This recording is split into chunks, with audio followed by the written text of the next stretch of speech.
quieres que vuelva otra vez donde nací. Yo pido que tu empresa se vaya de mi país y así será. Buen día, 11 horas 5 minutos. En este sábado 24 de noviembre de 2018. Comenzamos un nuevo programa, una nueva emisión, la número 403 del programa del Defensor del Pueblo de Morón. Aquí estamos precisamente con el Defensor del Pueblo, Abraham Leonardo Gac, con Valeria Fernández, un servidor, Enrique Pochat, Camila Luciano, que nos dice que podemos avanzar en este programa desde los controles técnicos, aquí en los estudios de FM en Tránsito en Castelar, municipio de Morón, provincia de Buenos Aires.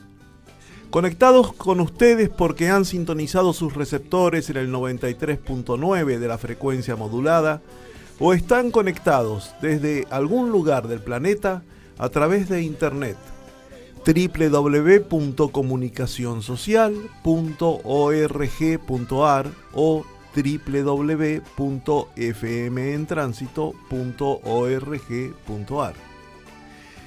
Cualquiera haya sido el modo en que hayan establecido esta comunicación, nosotros estamos muy reconocidos, muy reconocida también Valeria y Camila, de que lo hayan hecho. Y esperamos acompañarlos hasta el mediodía, como habitualmente lo hacemos desde hace ya 10 temporadas. Y como habitualmente lo hacemos, comenzamos nuestra emisión de hoy con la palabra del Defensor del Pueblo. Buen día, Enrique, buen día, Valeria, buen día, Camila, buen día, vecino, vecina.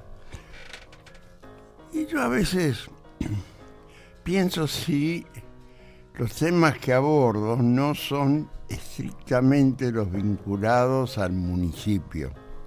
Y efectivamente he dejado de lado porque la verdad es que las formas de atender la situación de los vecinos confrontando con el Estado a través, sobre todo del Estado municipal, es una actividad diaria. En cambio, yo me siento obligado en los fines de semana a destacar algunos aspectos que están vinculados a los derechos, pero muchas veces se van más allá de lo que es estrictamente el municipio. En este momento somos testigos de un conflicto realmente serio en la capital federal, que son nuestros vecinos y muchos de nosotros diariamente concurrimos a la capital y además tenemos, la sospecha de que lo que empieza en una jurisdicción como una especie de ensayo, como un programa en avance, luego se transforma y se extiende a otras jurisdicciones, incluida la nuestra. Por eso a mí me parece que este problema de los institutos de formación docente, que en este momento ocupan el centro del conflicto docente, me parece que es un tema que nos debería interesar a nosotros. Y si por la edad ya no tenemos un familiar directo, bueno, pensemos que en algún momento nuestros nietos, bisnietos, van a tener que concurrir a una escuela de esos niveles y evidentemente en la medida que se avance o se retroceda en el manejo pedagógico de la situación puede mejorar o empeorar. Sobre todo porque tenemos que llegar al convencimiento, yo diría un proceso cultural, de que la educación es una inversión, no un gasto. Y como tal tiene que estar en otro capítulo cuando se discute el presupuesto de la nación. No puede ser realmente, y esto es un problema en alguna manera vinculado pero ajeno, este conflicto con el sector docente que ahora en diciembre aún no tienen acordado una paritaria que previamente se les quitó una disposición legal votada por la ley de creación del de la paritaria nacional, realmente me parece que es una situación de extrema gravedad a la cual no van a mejorar determinadas medidas puntuales que aparecen y de la cual los funcionarios de turno se ocupan de magnificar y marcar su importancia cuando son aspectos significativos, pero evidentemente parciales de una política general. Y me parece en este sentido que nosotros debemos preocuparnos por esa situación. Debemos de alguna manera también hacer escuchar nuestra voz de reclamo de que este problema tiene que ser solucionado. No podemos entender, por lo menos yo no entiendo cómo es posible llegar a este conflicto de esta manera sin que haya posibilidad de una solución entre las partes. Yo he visto conflictos mucho más serios resolverse, situaciones mucho más graves que perdieron gravedad, se convirtieron en menores.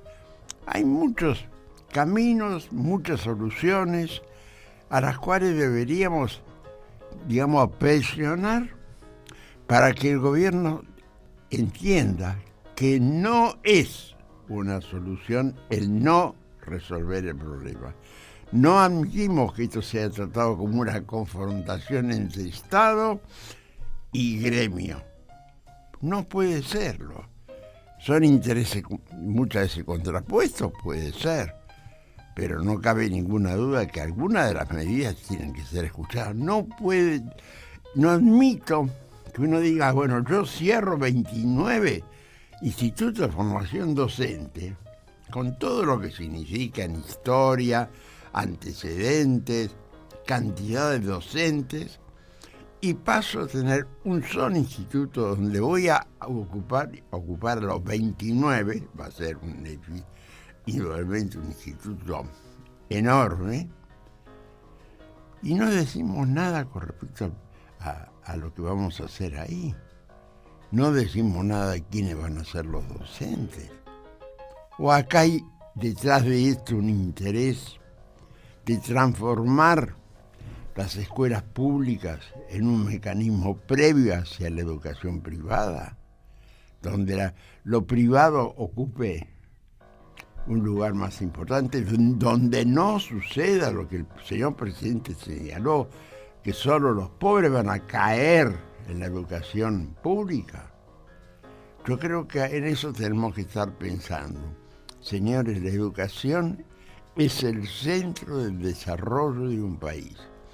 Un país que hoy no tenga un sistema educativo acorde con las circunstancias, con el apoyo y regularidad en el ejercicio, es realmente un atraso que afecta no solo a la educación, sino afecta al futuro de nuestro país. Muy bien, enseguida regresamos con el programa del Defensor del Pueblo. La salud pública, la educación pública y la igualdad de oportunidades son derechos de todos. Hacé valer tus derechos.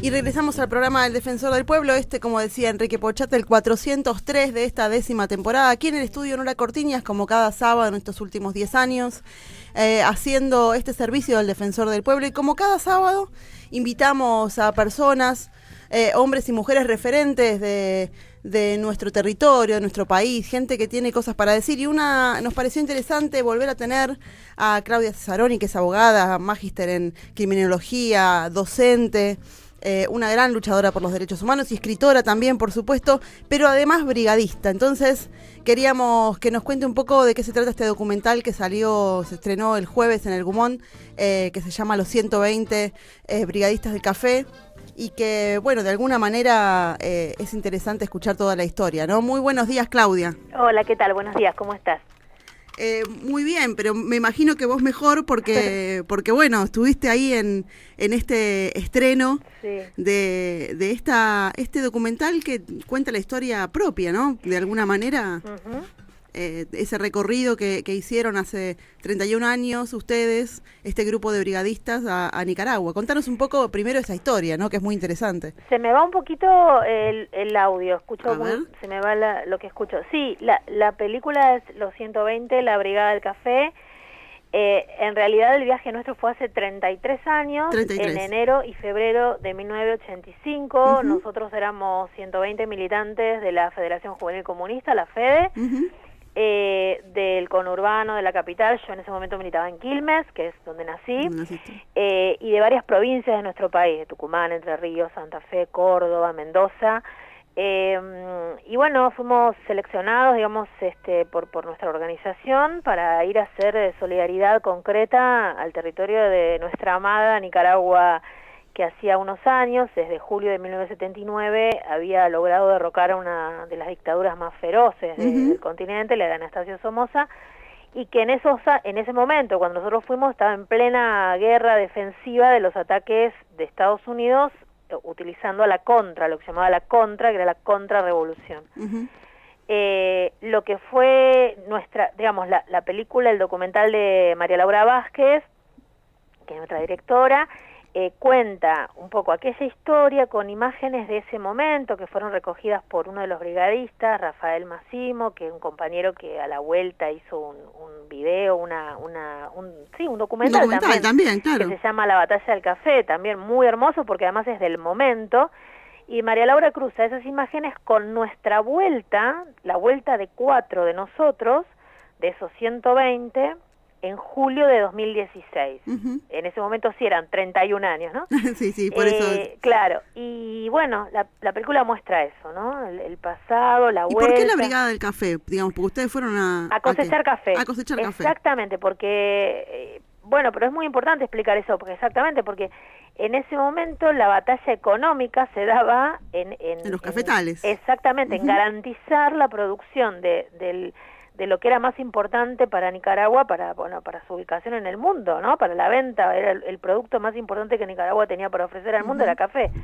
Y muchos jóvenes no podían estar en el corte porque tenían que estar con armas en la mano defendiendo su patria. Totalmente. Entonces, muchos países del mundo enviaron brigadas solidarias. La nuestra, la verdad que fue la más grande que en la Argentina se haya enviado algún país del mundo, y la más grande que había ahí en ese momento, y queremos la historia de las brigadas internacionales porque eran 120 brigadistas, y eso también le da como una característica particular porque, desde el punto de vista de la logística, de la organización, la verdad que es una brigada de la que nos podemos sentir absolutamente orgullosos y orgullosas porque fuimos a trabajar, trabajamos, nadie defeccionó, no hubo, es una historia que nos enorgullece, y un poco el documental muestra eso, ¿no? Sí, quien te sigue en las redes sociales puede ver lo que significó para vos, aparte, el rastrearse y el empezar a contar de vuelta esa historia, el volver ¿no? a ese reencuentro, porque es muy fuerte ustedes fueron a una gesta que uno lo puede pensar, fueron solidariamente a recoger, pero en la historia está muy atravesada por un montón de cuestiones, ¿no? De procesos políticos, Nicaragua estaba, como vos decías, en un proceso tremendo de intentar libertarse de alguna manera de todas esas cadenas que habían estado durante tantos años. No es un detalle, no es solo una historia de 3 que volvieron, 4 que volvieron, sino que realmente marcaron una huella en la historia. Sí, la verdad te digo, a mí me emociona escucharte decir eso, y me emociona todo el tiempo lo que significa reencontrarnos, porque como bien decís, nosotros la verdad que estuvimos muchos años, prácticamente por ahí uno o una se encontraba con uno, 2, 3 se encontraban con otros, pero como colectivo estábamos totalmente dispersos, no nos habíamos encontrado más. Y nos estamos, el otro día yo tengo la lista de todos, llevamos la cuenta, estamos... hay algunos compañeros que sabemos que han fallecido, lamentablemente, 12, que son muchos, porque es el 10% del total de la brigada. Nos hemos reencontrado de una u otra manera, unos 70. Y eso lo hemos hecho nosotros, así, trabajito de hormiga, obviamente la verdad que las redes, el Facebook y qué sé yo, pero... El jueves apareció un compañero que vino a ver la película porque escuchó a Víctor Hugo anunciarla. Increíble. Y yo no lo veía hace 33 años, y casi todos. Y nos abrazamos como, viste, como si nos hubiéramos visto ayer. Y porque, bueno, por eso digo que me imagino que, si es una marca en la historia, me imagino cómo los ha marcado a cada uno de ustedes en lo personal también, ¿no? Porque, y sobre todo porque me parece que el momento donde surge este documental, estos 33 años después de aquel viaje, no son, ¿no?, poco casuales, porque estamos en un momento también donde los procesos políticos también nos dan esos recuerdos de lucha y de solidaridad con los países hermanos. Sí, nosotros sentimos sinceramente, si bien todo el proceso de la película empezó, uno puede decir, empezó en el gobierno anterior, sí. Era un momento determinado y fuimos a Nicaragua, apenas había empezado este gobierno y la estrenamos cuando esperamos que sea el último año de este gobierno. Uh-huh. Entonces, claro, y en este contexto además, ¿no?, que por supuesto no elegimos, a 2 días de que se reúnan los poderosos del mundo en nuestra ciudad militarizada. Entonces nosotros la verdad que sentimos que es un acto de resistencia. Uh-huh. La película, verla, acompañarla, esos encuentros. Recién un compañero, un amigo mío me decía, me encontré con gente, no brigadista, sino de la militancia, pero de otro ámbito, amigo personal. Me encontré con gente que hace años que no veía, de acá, de allá, todos esos encuentros y esa emoción la sentimos en modo personal y la verdad, sinceramente, la sentimos en la gente que la va a ver. Los más jóvenes porque se enteran de algo que no tenían idea. Y esto también, recibimos muchos comentarios desde, no sé, mi sobrina que tiene 27 años hasta el hijo de otro o la alumna de otro, mi propio hijo que tiene 26. Uh-huh. Digamos, esa parte del público que no conocía o conocía muy de lejos lo que habíamos hecho y en qué contexto. Y la gente más de nuestra generación, de los 45 a los 55, 60, porque se conmueve, porque, claro, recupera parte de su propia historia. Nosotros todo el tiempo, y para nosotros era muy importante que nuestros compañeros brigadistas y compañeras brigadistas se sintieran orgullosos de la película. Uh-huh. Y la verdad que cada abrazo, cada llanto, cada lágrima, sentimos que sí, cuando nos lo dicen, entonces sentimos que la tarea está cumplida porque no era una película de nosotros 4. Queríamos que fuera... de por lo menos 120, digamos. Por lo menos 120 y te aseguro que sentimos que mucha otra gente que no fue a la brigada, claro, pero que acompañó, que qué sé yo, que juntó plata para nosotros, que era familiar, amigo, o compañero de militancia, también se emociona. Así que la verdad que... la verdad que es muy importante que la vayan a ver. Yo te agradezco mucho este espacio, todos los espacios que nos dan para difundirla, porque es muy, muy difícil sostener una película. Sí, claro. Entonces hay que tratar de ir a verla estos días. Hoy, por ejemplo, es importante, ¿no?, estos primeros días. Vaya al Gomón. Vaya al Gomón. O al apoyemos que le gusta y está nervioso, vaya al Gomón. Claro, no vea el partido. No, vayan. Les está dando, por lo menos esta semana, 12:15 del mediodía y 18:45. Uh-huh. Siempre estamos, por lo menos en la función de las 18:45, algunos de nosotros, la directora o algunos de los protagonistas, digamos, sí. Incluso otros compañeros brigadistas que también van a presentarla. Y después esperamos, y justo también estamos en estos días, estamos publicando en la página mía y en la de la película, en Rufino, Rosario, Tucumán y Tandil. Bien, se van de gira también, entonces. O sea, vamos de gira, así que todo lo que sea, y después cuando salga el circuito comercial, vamos a andar dándola en centros comunitarios. Sí, acá tenemos ya varios lugares que ya te comprometo. Buenísimo. Sí, Claudia, por supuesto. Buen día. Hola. ¿Qué tal? Abraham te habla. Hola, Abraham. ¿Qué tal? Claudia, yo te quiero llevar a un terreno un poco doloroso. ¿Qué pasa, qué sentís hoy cuando ves lo que es Nicaragua? Mira, ¿Qué sensación, por un lado, de haber hecho el sacrificio que han hecho? Más que sacrificio, yo creo que esta jornada de querer cambiar el mundo de alguna manera a esa edad, se transforma, no obstante, en el tiempo, en la aparición de estos gobiernos que se ríen, en realidad de la gente y de las ideas. ¿Qué pasa? ¿Qué pasa con todos nosotros que vemos cómo pasan los años y nuestros sueños parecerían alejarse en vez de acercarse? Bueno, mira, yo te voy a responder con mucho respeto a tu opinión, pero no coincido con esa mirada. No, muy bien. Muy adelante. Nosotros estuvimos en 2016, Nicaragua estaba absolutamente tranquila, participamos en la movilización del 19 de julio, eso se ve en la película, con cientos de miles de personas acompañando al gobierno de Daniel Ortega. Sí. La inmensa mayoría de los compañeros, nosotros, digamos, una de las partes más importantes de la película es mostrar nuestro reencuentro con cortadores de café que eran estudiantes secundarios cuando nosotros viajamos, claro, ¿no? Nicaragüenses, ajá. de Matagalpa. Todos ellos son militantes sandinistas. Y lo que pasó este año, yo te digo con toda sinceridad, yo lo que siento es que Nicaragua, con todas las dificultades que puede tener este gobierno, el gobierno de Daniel Ortega, enfrenta un ataque norteamericano otra vez Sin que duda, no soporta sin duda, ni un poquito de independencia. Entonces, Sin duda. nosotros no fuimos a juzgar al gobierno nicaragüense, No, ni lógico. lo vamos a hacer. Yo me siento solidaria con Nicaragua, me sigo sintiendo solidaria con Nicaragua. Estuvimos, por ejemplo, en Matagalpa y vimos con nuestros ojos, y yo soy una persona que nunca miento en lo que digo de lo que veo, y cuando tengo que cuestionar, cuestiono, pero hemos visto una ciudad que era muy distinta a la que nosotros vimos hace 33 años. No sé, por ejemplo, estuvimos en una escuela que es maravillosa, una escuela que podría envidiar cualquier escuela de la provincia de Buenos Aires. Vimos barrios muy humildes. No es mucho eso. ¿Cómo?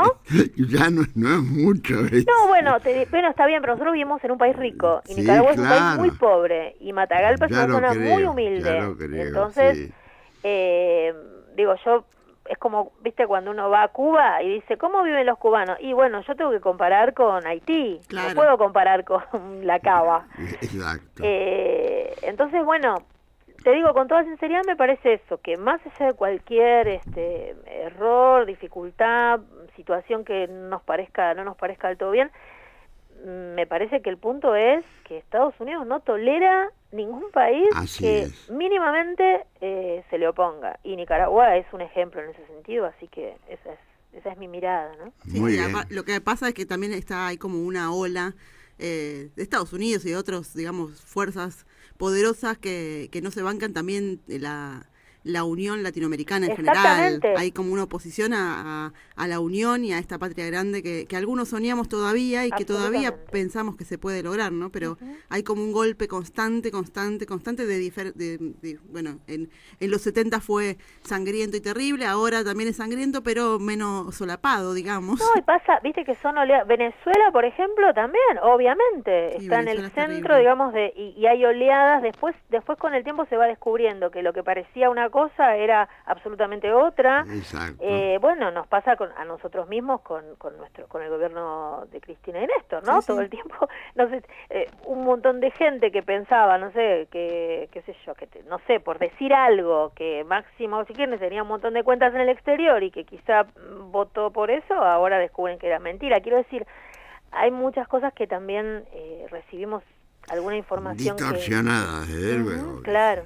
Y yo no puedo dejar, digamos, tenemos a Claudia Cesaroni, que más allá de que estamos un poco con el disparador del documental, que por favor vayan a verlo al Cine Gomón, que queda ahí en la calle Rivadavia. 1600, 1600, a las 12:30, a las 18 horas. 12:15 y 18:45. Y 18:45, Ahí va. le erré mal. Bueno, No, está vayan bien. al Gomón entonces. Pero no puedo dejar de preguntarte entonces, ¿cómo es tu mirada también de este gobierno, que sabemos que es muy complejo, aparte de la crisis económica y demás, sino que aparte tiene una mirada muy particular, ¿no? De lo que tiene que ver con la lucha popular y cómo neutralizarla, ¿no? Estamos viviendo hechos de violencia institucional casi todos los días, digamos, personas que terminan detenidas en una marcha pacífica en Plaza de Mayo. ¿Cómo ves vos desde tu lugar, no solo abogada de perteneciente del CEPOC, sino como también como militante social, ¿no?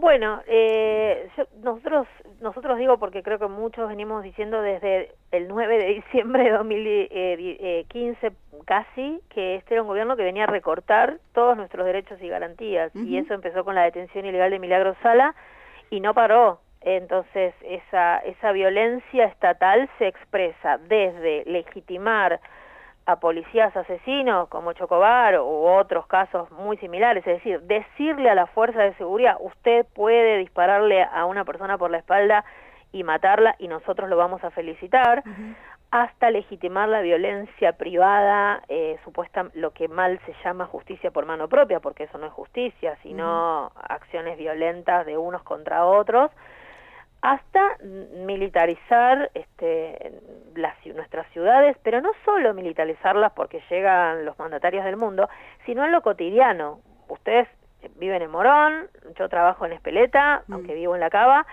en la ciudad de Buenos Aires, pero digo, todos sabemos que en nuestros barrios, donde viven sobre todo nuestros pibes, nuestros adolescentes, la militarización es cotidiana, la persecución es permanente.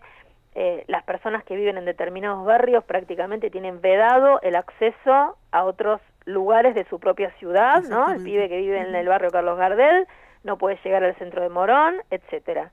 Y eso pasa en Quilmes, el pibe que vive en Espeleta prácticamente no accede, a veces no conocen el centro de Quilmes. Y no lo conocen no porque no tienen plata para pagarse un colectivo, no lo conocen porque por ahí en la puerta del barrio está el patrullero de la prefectura, o de la gendarmería, o de la policía local, o de los innumerables anillos de fuerzas represivas que los detienen. Entonces, bueno, digamos, nosotros un poco en broma, pero es trágico, abogados y abogadas que nos hemos ido organizando, digamos, en los últimos tiempos, y otros que ya venían de mucho antes, ya sabemos cómo es, ¿no? Cada marcha vamos a terminar encontrándonos en una comisaría, ayudando a sacar gente, y yendo a las indagatorias, defendiendo, y siempre es la misma historia, ¿no? Compañeros que estaban yéndose de la movilización, la cacería, detener a cualquiera. Bueno, es una práctica que además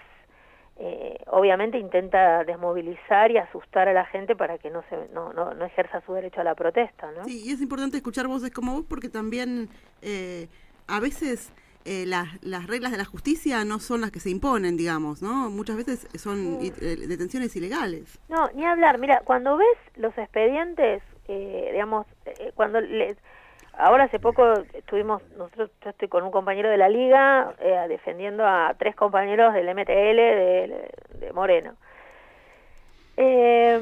Cuando ves lo que se les imputa, vos no sabés si reírte o llorar, o sea, porque decís, pero esto es, ¿no? Un policía, primero que son imputaciones genéricas, ¿no? Es como, todos los que fuimos a la marcha somos responsables de que le hayan pegado a un policía. No hay ninguna imputación concreta, o que salieron corriendo, o que tiraron una piedra, pero nadie sabe exactamente quién la tiró, entonces hay una imputación a 14 personas por una piedra que digamos, es de una, y no es responsabilidad solo del gobierno, si bien es la principal responsabilidad, es una responsabilidad muy grande también del aparato de justicia, porque esos jueces que convalidan esas detenciones en base a actas policiales que son calcadas y que cualquiera se da cuenta de eso si quiere verlo, bueno, legitiman también ese accionar, ¿no?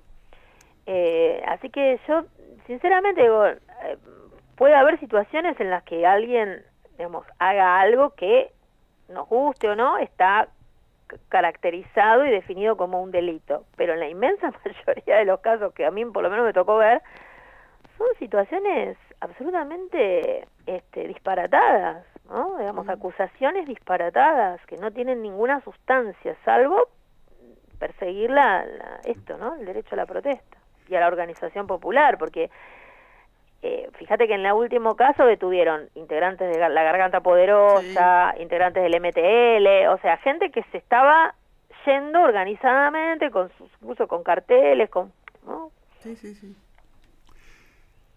Bueno, Claudia, gracias.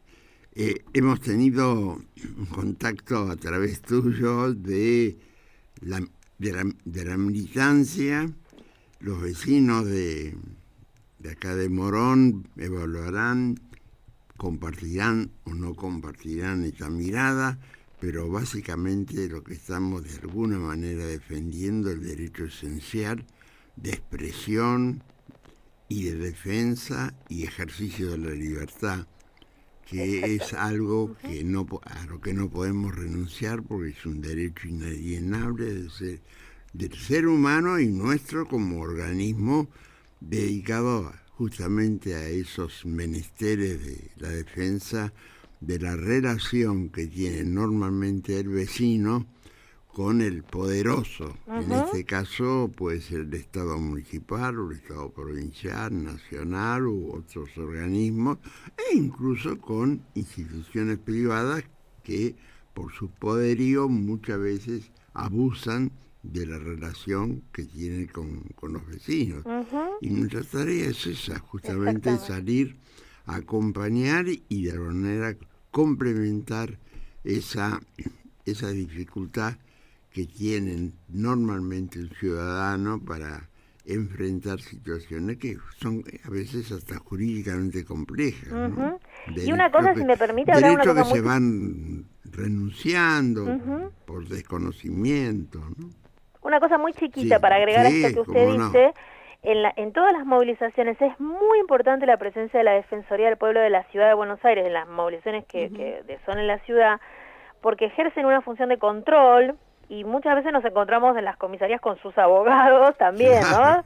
Juntos. Exacto. Así que eso es muy importante, ¿no? Es muy importante. Así es. Claudia, te agradecemos muchísimo esta comunicación. Invitamos a todos y todas a ver el documental Los 120 de la Brigada del Café, cuando el amor de los pueblos puede más que la guerra, es el título completo. Hermosa definición. Sí, hermosa sin dudas. En la avenida Rivadavia 1600, el Cine Común, 12:15 todos los días y 18:45, perdón. Entonces allí la programación. Vayan a ver, apoyemos el cine y los documentales argentinos. Muchísimas gracias, de verdad. Gracias a vos, un placer haberte escuchado. Un honor, gracias, buenos días. Hasta luego. Bueno, y vamos entonces a una breve pausa y enseguida regresamos con el programa del Defensor del Pueblo. La Defensoría del Pueblo de Morón es un organismo público y autónomo. Tiene como misión defender, proteger y promocionar los derechos e intereses legítimos, individuales y colectivos de los habitantes de Morón. La Defensoría queda en Bartolomé Mitre 877. Atiende de lunes a viernes de 8:30 a 15 y podés llamar al 0800-666-0957 o enviar un email a defensoría.consultas@moron.gov.ar. También búscanos en Facebook como Defensoría del Pueblo de Morón.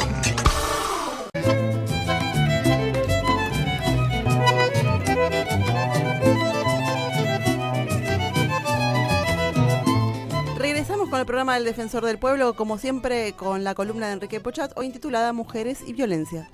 La fecha de mañana, 25 de noviembre, ha sido designada en 1999 por la Asamblea General de las Naciones Unidas como Día Internacional por la Eliminación de la Violencia contra la Mujer. La fecha del 25 de noviembre fue elegida en conmemoración de un hecho que sucedió ese día de 1960 en un país de nuestra América Latina, la República Dominicana. Patria, Minerva y María Teresa Mirabal fueron 3 hermanas dominicanas que se opusieron fervientemente a la dictadura de Rafael Leónidas Trujillo.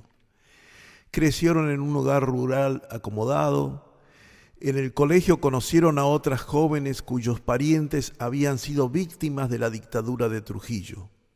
Las jóvenes Mirabal entraron a formar parte de un grupo de oposición al régimen, la agrupación política 14 de junio. Dentro de ese grupo eran conocidas como las mariposas. En 1960, Minerva y María Teresa fueron condenadas a 3 años de prisión, al igual que sus esposos, acusadas de atentar contra la seguridad del Estado dominicano. Fueron puestas en libertad pocos meses después por disposición expresa de Trujillo, quien seguramente quiso dar un gesto ante la presión internacional sobre la dictadura. Pero sus maridos continuaron en prisión. Las hermanas Mirabal continuaron siendo hostigadas por el régimen que seguía sus actividades. Agentes del gobierno prepararon una emboscada en el camino por el que debían pasar para visitar a sus esposos encarcelados. Las 3 mujeres y el chofer del auto fueron interceptados y asesinados, simulando un accidente. Sin embargo, el asesinato se esclareció y el impacto de la muerte de las hermanas Mirabal causó gran repercusión en el pueblo dominicano y fortaleció la resistencia a la dictadura de Trujillo. Este murió a su vez en un atentado menos de un año después. La tarea por erradicar la violencia contra las mujeres debe ser un esfuerzo permanente. La hondureña Berta Cáceres era líder de la comunidad indígena lenca y una prominente defensora de los derechos humanos. En abril de 2015 se le otorgó el Premio Goldman, el máximo reconocimiento mundial para activistas del medio ambiente. Berta, madre de 4 hijos, organizó al pueblo lenca, la mayor etnia indígena de Honduras de unas 400.000 personas, en su lucha contra la represa de Agua Zarca. La construcción estaba prevista en el noroeste del país, en el río Gualcarque, sagrado para las comunidades indígenas y vital para su supervivencia. La represa de Agua Zarca hubiera significado desplazamientos y hubiera impedido a la comunidad desarrollar sus actividades agrícolas, denunció Berta. La comunidad lenca bloqueó las carreteras para obstruir el paso de las maquinarias. La campaña logró que el constructor más grande de represas a nivel mundial, la compañía de propiedad estatal china Sinohydro, retirara su participación en el proyecto hidroeléctrico. La Corporación Financiera Internacional, institución del Banco Mundial que invierte en el sector privado, también abandonó la iniciativa. El 3 de marzo de 2016, un grupo armado ingresó a la casa de Berta Cáceres y la asesinó. Su muerte fue uno de las más de 100 muertes violentas de activistas ambientales en territorio hondureño que se han producido en este siglo. Entre ellos, 3 líderes lenca asesinados durante la campaña de Agua Zarca. Mariel Francisco da Silva, conocida como Mariel Franco, fue una socióloga, política y militante de los derechos de las mujeres negras en Brasil. Se definía como mujer feminista, negra e hija de la favela. Fue elegida concejal en la Cámara Municipal de Río de Janeiro. Su militancia en la defensa de los derechos humanos y contra acciones violentas en la favela fue impulsada después de la muerte de una amiga durante un tiroteo que involucró a policías y traficantes de drogas en el complejo de La Marea, barrio donde Mariel nació y vivió. Crítica de la intervención federal en Río de Janeiro, el 10 de marzo de este año 2018 denunció a integrantes del batallón de policía militar por abusos de autoridad contra los habitantes de la favela de Acarí. Marielle Franco fue asesinada de 4 tiros en la cabeza el 14 de marzo de 2018. También fue asesinado Anderson Gómez, conductor del vehículo en que la concejal se encontraba. Un día después del fallecimiento de Marielle, alrededor de 50.000 personas se manifestaron en Río de Janeiro y otras 30.000 en Sao Paulo. En agosto de 2018, el ministro de Seguridad Pública reconoció públicamente la existencia de agentes del Estado implicados en el asesinato de Marielle. También en agosto, la Cámara Municipal de Río de Janeiro votó y aprobó 5 proyectos de ley que fueron impulsados por Franco. Un programa nocturno de acogida infantil de niñas y niños cuyas personas responsables trabajan o estudian, la instauración del Día de la Mujer Negra, una campaña para sensibilización sobre el acoso y la violencia sexual en espacios públicos y en el transporte colectivo, el programa Mujer Carioca de políticas públicas en las áreas de salud, asistencia social y derechos humanos, y el cumplimiento de medidas judiciales para adolescentes en régimen abierto de libertad asistida o prestación de servicios a la comunidad.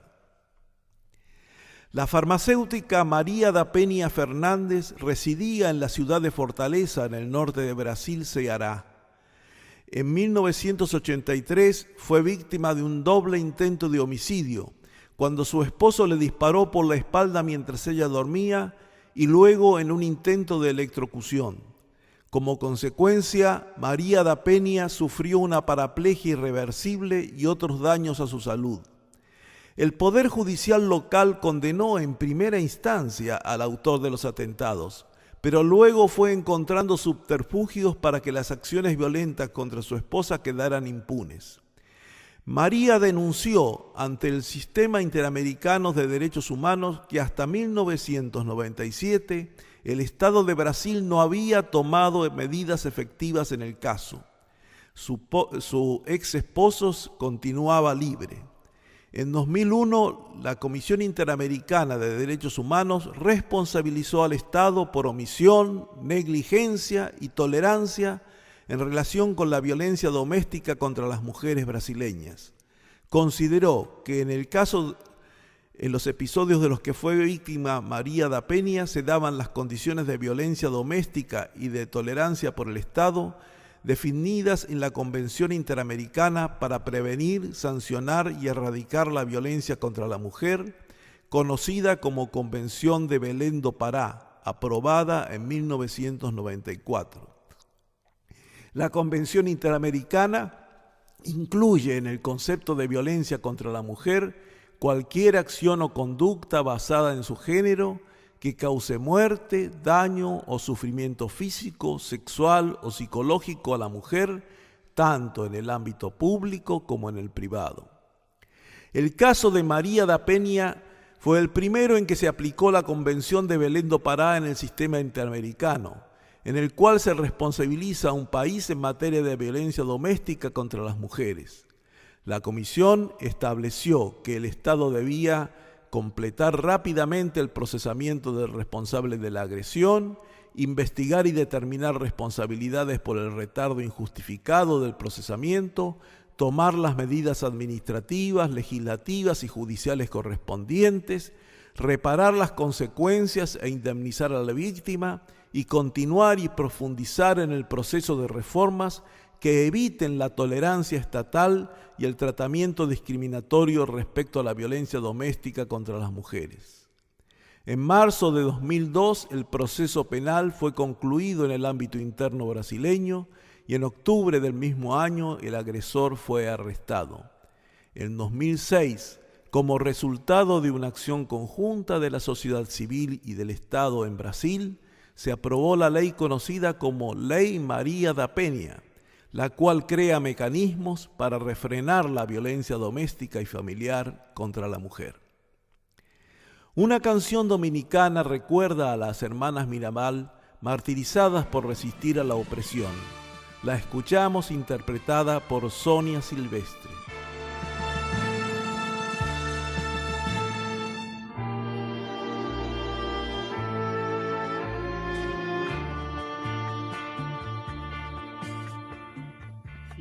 A los 3 esposos en la cárcel apresados volvían de Puerto Plata. Era noche de noviembre, allá arriba en la montaña, por un camino al abismo, el tirano de la muerte seguía a las 3 hermanas.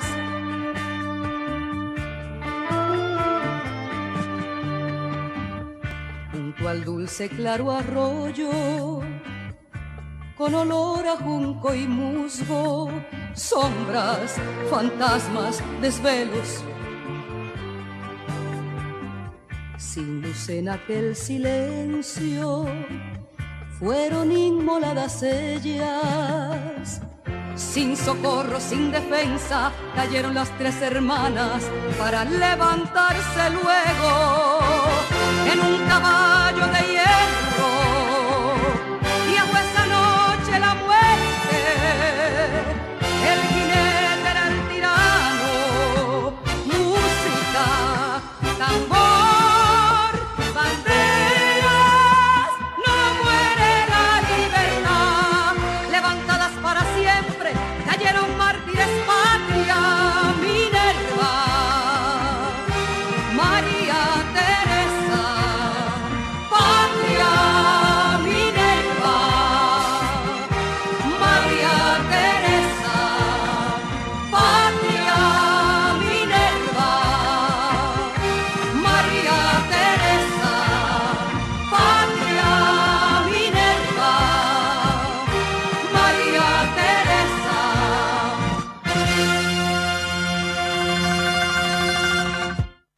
La Defensoría del Pueblo de Morón es un organismo público y autónomo. Tiene como misión defender, proteger y promocionar los derechos e intereses legítimos, individuales y colectivos de los habitantes de Morón. La Defensoría queda en Bartolomé Mitre 877. Atiende de lunes a viernes de 8:30 a 15 y podés llamar al 0800-666-0957 o enviar un email a defensoría.consultas@moron.gov.ar. También seguinos en Twitter, @Defensoría Morón.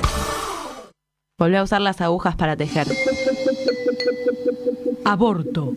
Más información, menos riesgos. 15 66 64 70 70. El tránsito. 31 años de comunicación cooperativa. 4629-4586.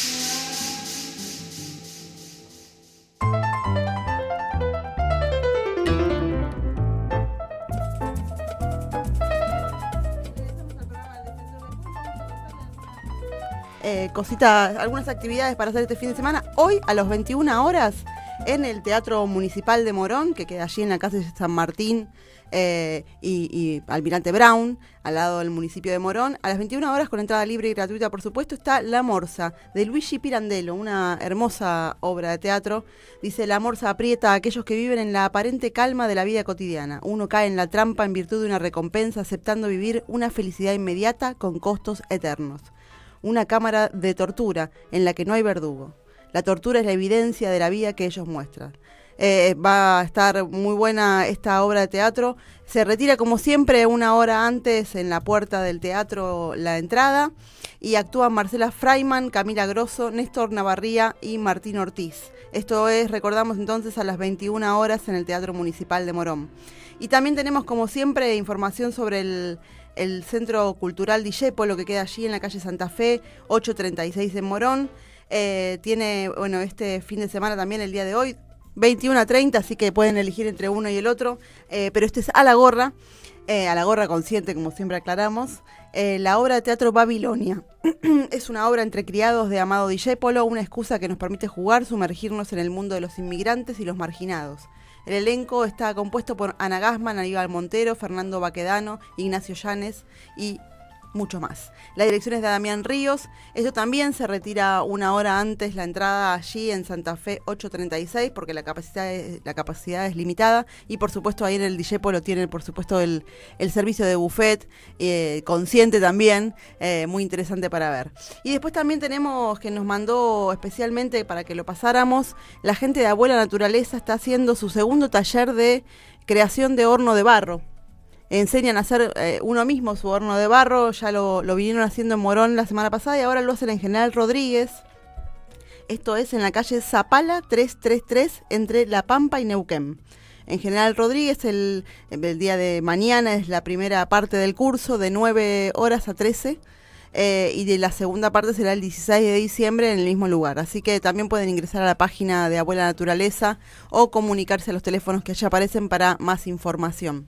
Y bueno, son y 58, Enrique, y ya estamos muy cerquita del mediodía.